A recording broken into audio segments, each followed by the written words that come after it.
What is the power of group prayer? Oh, the power of group prayer, Jimmy, is history is full of the power of group prayer and of all kind of God's miracles being done, of events being done and changed. Except one of the most greatest experiences that I had the experience of doing was I was part of a prayer vigil group during the years where President Reagan and Mikhail Gorbachev were having their summits. And we would go and we would travel to the hotels to get a hotel room right across the street from where the summits were happening. And we had a constant prayer vigil of 30 to 60 of us. And we were trading off, Jimmy, every 2 or 3 hours. People would come into a circle of chairs and then other people would leave. And we kept focusing God's energy and light on that summit. And if you've been around for 50 or more years, you're going to know that what happened during those summits was nothing short of miraculous. And the one that I really remember is us being in Helsinki in Poland, and it was just absolutely powerful. So, probably then you have to focus on the mystical groups.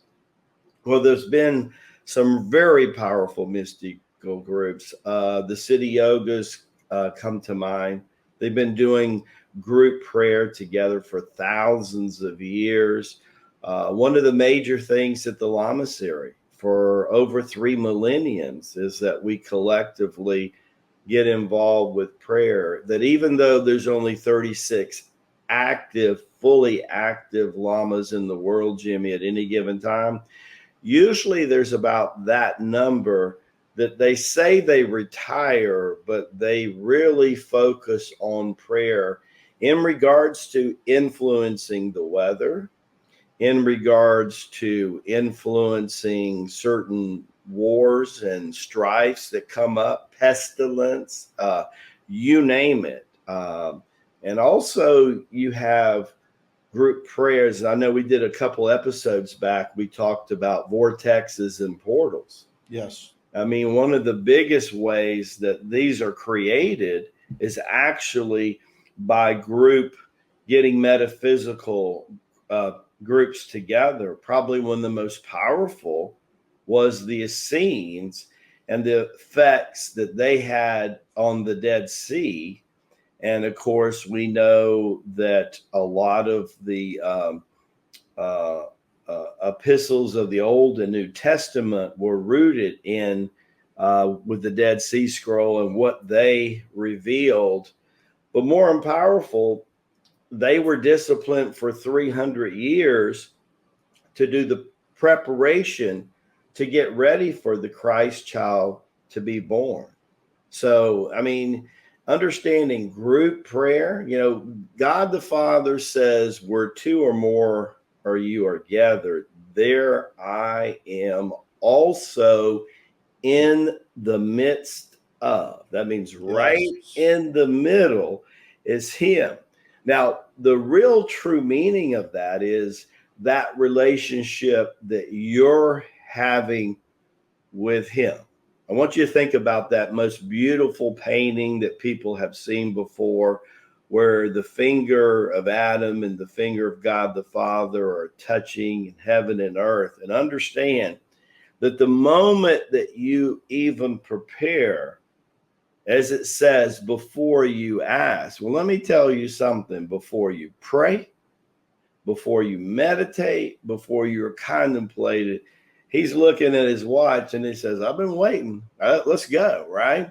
But then when you bring another human being in, you can't imagine what that does to your energy body of both parties. The beautiful thing about prayer, one of the most powerful things about prayer, Jimmy, that just excites me to no end, is the fact that here we are, we're Zooming all over the world today. Yes. And, my lovely wife came from 11,000 miles from where I was. We got so good at prayer. We were knowing what each other was thinking before we would even talk. And this was going on for 19 months. On a daily basis, her and me were communicating through prayer. So when we would write an email, we were like, oh my God, you were thinking about that too? You were praying about it. And then when we got on the camera and, and Skype was just starting in those days, Zoom wasn't even around. And she would go to the internet cafe and we would talk about this and we would talk about this. And then, one day she says, you know what? Tai Chi Gong and the exercises, that's moving prayer, isn't it, Rasaji? And I said, yeah, you really know what's going on, don't you?